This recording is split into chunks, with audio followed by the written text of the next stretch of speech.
Assalomu do'stlar. Bugun sizlar bilan mygo.gov saytidan ish haqi ma'lumotnomasini olishni ko'rib chiqamiz. Buning uchun Play Marketdan my.gov.uz ilovasini mana tortib olasiz va o'zingizni ID orqali ma'lumotlaringizni to'g'rilab kiritib olasiz. Shundan keyin ko'rib chiqasiz ma'lumotlarimiz to'g'riligi boshqa narsa. Buni joyiga hisoblangan ish haqi yozamiz. Hisoblangan ish haqi yoki ish haqi yozishimiz mumkin.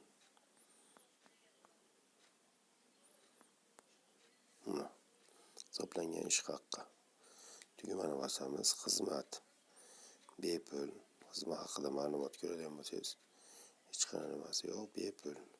Xizmatdan foydalanish uchun xizmatdan foydalanish tugmasi bosiladi.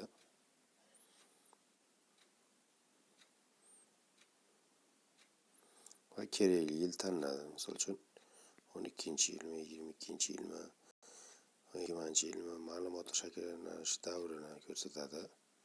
Shu joyga siz oxirgi 12 oy xohlasangiz oxirgi 36 oyda, oxirgi 24 oy u ixtiyoringizga qarab turib shakllantirib beriladi.